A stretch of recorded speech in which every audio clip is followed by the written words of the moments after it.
Buona giornata, benvenuti, bentrovati, eccoci ad un altro appuntamento dedicato al mondo dello sport. Mirko Villanova in studio, le principali notizie le vediamo insieme naturalmente attraverso il vostro e il nostro canale web www.venetoglobe.com, a cui si è aggiunto il canale esclusivamente sportivo dove trovate tutte le nostre produzioni sportive, streamingsport.it. C'è anche una radio per quanto concerne l'audio dei nostri filmati, dei nostri servizi ed altra programmazione che si chiama VG Radio, proprio come Veneto Globe appunto radio.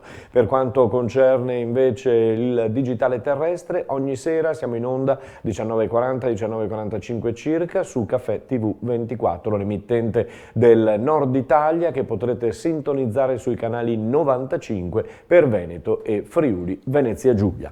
Andiamo ad iniziare occupandoci ancora una volta di Anterselva e dei mondiali di biathlon. Grandissimo il successo e grandissimo mediaticamente il successo di Dorothea Virer, non soltanto per lei ma anche per tutto il movimento. In effetti in un'intervista rilasciata ai quotidiani sportivi Dorothea dice: beh, adesso finalmente tutti sanno che cos'è il biathlon. Oggi si corre la 20 km uomini. Iniziato il raduno della nazionale italiana di basket, gli azzurri si sono radunati a Napoli in vista delle qualificazioni per gli europei del 2021. Domani si gioca al Palabarbuto e si gioca tra Italia e Russia. Domenica invece Estonia-Italia. La Serie A di basket torna il 27 con il recupero tra Varese e Virtus Bologna. Parliamo di calcio perché è tornata la Champions ieri sera con gli ottavi di finale.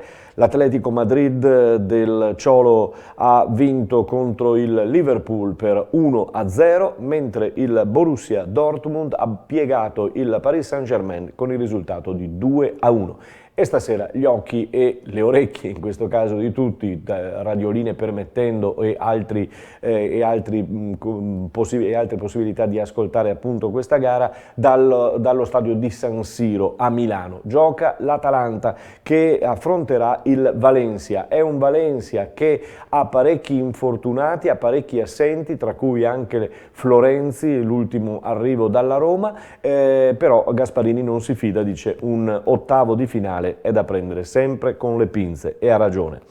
Ultima giornata invece della fase a gironi di Champions League femminile per il volley, con 3 squadre italiane che sono andate in campo e 3 squadre italiane che hanno passato il turno. Nel girone D la già qualificata Imoco Volley Conegliano al Palaverde di Carità di Villorba ha battuto per 3-0 il Nantes. Nel girone C l'Igor Gorgonzola Novara ha ospitato il Lutz e ha vinto 3-0 prendendo il primo posto anch'essa del girone. Nel gruppo B Scandicci a Maribor ha vinto 3-1 e tutte e 3 le italiane, come vi dicevo in precedenza, salgono e vanno avanti e compaiono tra le migliori 8 in Europa. Barbolini, il tecnico dell'Igor Gorgonzola Novara, è stato inoltre premiato ieri come miglior allenatore europeo, riferito naturalmente alla vittoria lo scorso anno della Champions. Nel maschile, per quanto riguarda il volley, spazio all'ultima giornata della fase a gironi quest'oggi, vanno in campo Perugia-Varsavia, Civitanova-Fenerbahce e České Budějovice contro Trento. La Superlega maschile nel volley nel weekend vedrà la Coppa Italia, mentre il campionato ripartirà il 29. E per il volley rimaniamo nel femminile e rimaniamo in casa Imoco Volley Conegliano. La gara di ieri sera, vi dicevo, ha visto il Can sconfitto per 3-0 e allora andiamo a sentire Santarelli cosa ci dice. Secondo me non c'erano così tante motivazioni, no? E allora ho detto o faccio qualcosa in più o mi arrabbio o cerco di spronarle anche quando si divertono, perché secondo me poi rischiamo di prolungare la partita. In realtà, se l'avete visto, il primo set abbiamo passeggiato commettendo 10 errori e complicandoci un po' il cammino.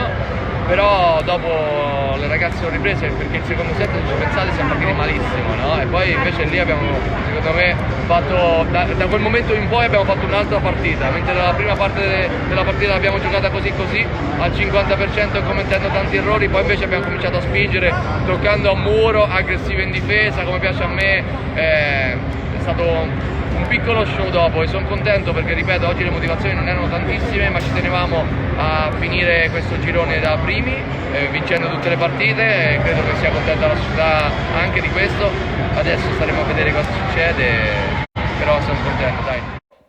Intanto Santarelli dice giustamente godiamoci questo momento, hanno chiuso il girone da prime e sono indiscusse, naturalmente anche favorite, anche se magari non lo diciamo.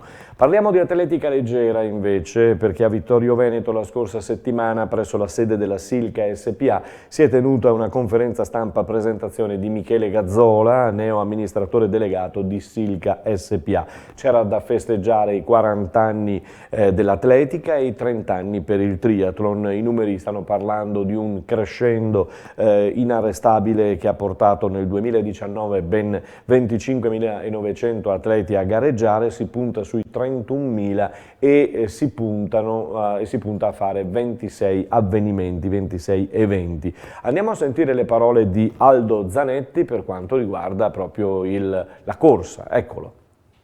Aldo, hai detto che l'agonismo non fa paura? Assolutamente no, anzi. Io quando mi dicono queste cose qua proprio torno un atleta. Un atleta che adesso si accompagnerà con un amministratore delegato, ex atleta ed ex allenatore, sei fiero anche di questo?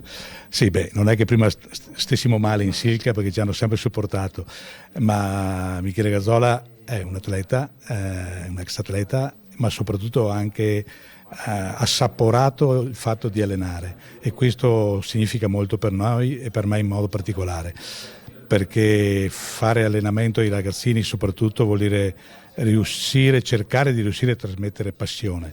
È lì che si innamora l'atleta, la persona che si innamora dell'atletica o del triathlon in età giovanile, e sta proprio agli allenatori riuscire a trasmettere questi valori. Torniamo nel territorio per scoprire realtà, ma ce n'è bisogno. Beh, noi siamo sempre stati, soltanto che magari alle volte per certi motivi dicevamo fin qua possiamo farcela, oltre è meglio evitare.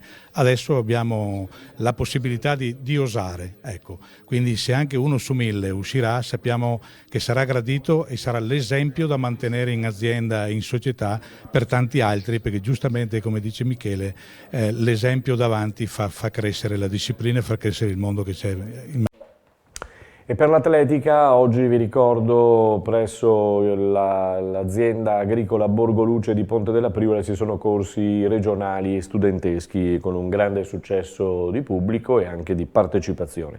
Lasciamo l'atletica e passiamo al rugby, perché i Leoni del Benetton sono pronti a salire sull'aereo che li porterà in Galles, non più a Newport, visto che la gara è stata rinviata il weekend scorso per maltempo, ma a Cardiff. È una partita importante, sarà diversa da Newport, però è una partita importante ugualmente, ne parleremo domani con alcune interviste che vi faremo ascoltare. Intanto vedete la foto è di Cannone, perché? Beh, perché c'è il prolungamento del contratto, o meglio il contratto per Cannone, perché era un permit ed ha fatto molto bene lo scorso anno, è stato premiato con 3 anni di contratto, con molta probabilità arriverà anche il fratello, che è uno dei under 19 più in forma e più in luce in questo momento, gioca con la Florenzia e quindi probabilmente, ancora però non è stato ufficializzato, probabilmente arriverà anche il fratello. Molti dicono il fratellino, però insomma il fisico è da fratello. Andiamo a parlare di calcio adesso, con la Serie B che ha visto alcuni risultati che hanno delineato la fisionomia di questo campionato. Chievo per esempio che si conferma, batte la Salernitana di Ventura per 2-0 l'altra sera, si ritornerà in campo venerdì con Cosenza-Frosinone, vi ricordo che alla guida della Cosenza c'è il trevigiano Pillon, mentre sabato toccherà al Cittadella di Venturato affrontare lo Juve Stabia. Poi ci sarà Pisa-Venezia e per Venezia c'è un un rimpasto societario proprio in queste ore, in queste giornate. Tacopina, avete saputo e ve l'avevamo dato anche noi come notizia, è passato a fare il presidente onorario del Venezia. Presidente nuovo è Duncan Niederauer, un personaggio che è alla guida di un gruppo di finanziatori americani. Domenica, per quanto riguarda la Serie B, Pordenone-Chievo, tutta da seguire sicuramente. In Serie C, Vicenza a pieno punteggio, gli altri incalzano, però non riescono a tenere la linea giusta. Virtus Verona-Rimini, domenica poi Cesena-Vicenza, Ravenna-Triestina ed Arzignano-Padova, con un Arzignano che ha perso l'altro giorno nel posticipo con la Reggiana per 3-1. Per la Serie D continua il campionato del Campodarsego, che rimane in testa alla classifica nonostante la sconfitta con Ciarlins Musane. Prima vittoria per il Montebelluna di Lele Pasa a Villafranca, e allora si guarda con più fiducia adesso alla continuazione. Nel girone B di eccellenza domani vi proporremo altre interviste per quanto riguarda i match Eclisse Martellago e Union QDP Liventina, mentre in promozione continua la marcia trionfale dello Pitergina di Mauro Conte, in testa con 55 punti dopo la vittoria a Conegliano per 1-0. Pareggio del Treviso Academy invece contro il Cavarzano per 2-2, un Treviso che era falcidiato da influenze e infortuni. La trascinata Paladin al successo, o meglio al pareggio, questo 2-2. Passiamo al basket per chiudere, soltanto un'occhiata al femminile. Il Ponzano attende nel weekend il San Giorgio, che ha 4 punti in più delle trevigiane.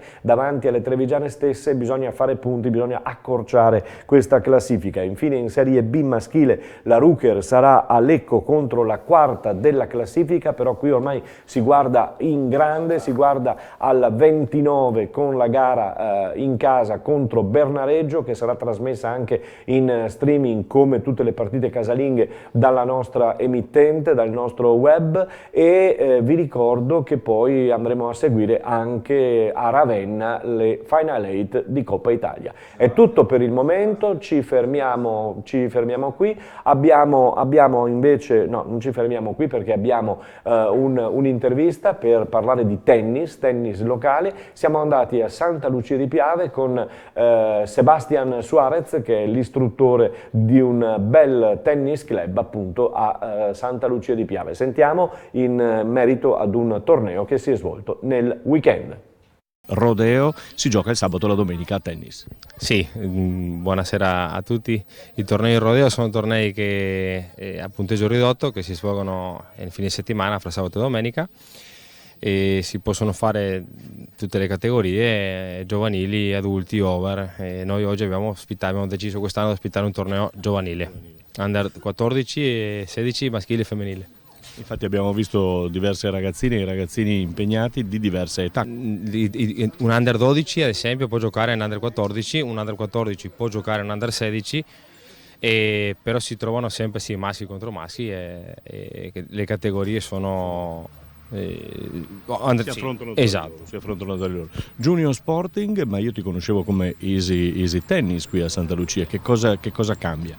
Alla Easy Tennis Team è l'associazione che abbiamo noi, che ha la scuola tennis qui a Santa Lucia, la Junior Sporting di Santa Lucia, e gestisce la scuola tennis, e come gestisce anche il campo da tennis da Bagnolo, dove già siamo stati anni fa, insomma. È un bell'impianto questo che è cresciuto negli anni, e naturalmente stanno crescendo anche i giocatori e le giocatrici, penso. Sì, l'impianto è nato nel 2015. Inizialmente questa struttura non c'era, eravamo una segreteria un po' provvisoria, e un anno dopo l'altro diciamo che siamo andati ad arricchire un pochino, non io ma il gestore del circolo Junior Sporting, prima con la struttura che vedete qui, che è la segreteria e con il bar, e questo inverno abbiamo anche coperto un altro campo con una copertura presostatica, il campo in erba sintetica, e sicuramente questo contribuisce un po' alla crescita del movimento sia tenistico anche calcetto, sportivo in generale. È un bel impianto questo di Santa Lucia di Piave nel Trevigiano, provatelo, poi c'è un grande maestro come appunto Sebastian Suarez. È tutto, ci fermiamo qui, noi ci risentiamo domani per ritrovarci con nuove notizie e sempre dedicate al mondo dello sport. Buona giornata.